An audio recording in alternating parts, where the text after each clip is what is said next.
first applied to Scala, I actually came across an email to a listserv that I was on, and I applied, I think, the day before the deadline, and I was really, so at the time I was in grad school, it was my fourth year. I just defended my proposal for my dissertation and was gearing up to write a dissertation, and really uncertain at the time if I even wanted to stay in academia because I was pretty burned out, and it didn't feel like I was fulfilling my vocation, because I'd come to grad school in the first place because I wanted to be a teacher, and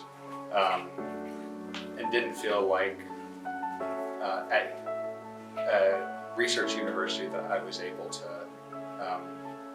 have the kind of interactions with students that I thought I would have.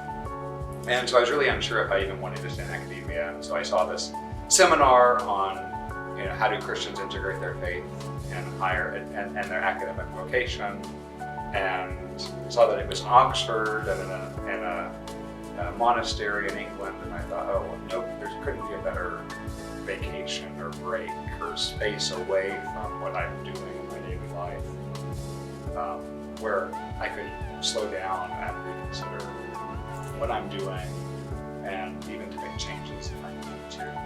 And so I just decided to apply. And my advisor was actually kind of unhappy with me for it at the time because it wasn't my dissertation.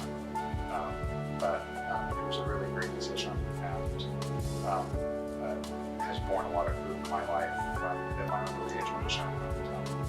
Now, as I'm heading into my career as an assistant professor, I think it's given me a lot of things to think about, some tools to use as I start building the practices in my life that will shape my teaching. I'm from Amarillo, Texas, and lived in West Texas until I went to college in San Antonio at Trinity University, a small liberal arts college. And now I just finished my PhD at the University of Texas at Austin in government. So I've basically been in Texas my whole life. Now I'm moving to Illinois, where I'm going to be a liberal arts professor at a small college, Knox College. And my own liberal arts education in Trinity in San Antonio was essential to me kind of deciding that I wanted to pursue a vocation as a professor. And so I'm glad to be going back to a similar kind of institution, especially after realizing at the research university that wasn't the kind of work I wanted to do. Not totally opposed, I'm still a researcher and a writer and a teacher, but I'm kind of going back to what inspired me in the first place.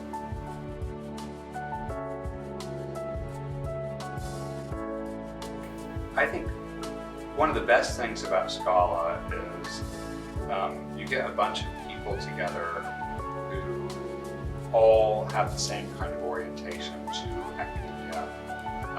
One of the great things about Scala is it's not the kind of program that you're going to get hundreds of applications from academics around the country. And in a lot of programs that would be something you would really worry about, because you think you're going to get the best applications and you have a lot to choose from. But I think what's great about Scala is it's actually the kind of thing that the kind of person that benefits from this program is, in academia, I think so rare. There's a huge self-selection into a program like this. And that self-selection is based on a kind of common motivation and understanding of your career, your vocational calling. That once everyone gets here, you've got this really deep, intimate, you form deep and intimate relationships really quickly with people, because you have people who have the same concerns and the same callings, and they want to figure out how do I, in my context, make that calling work. So I think that's one thing, but the self-selection of students in this program is really high quality because of a shared affinity and a shared vocational calling. I think two,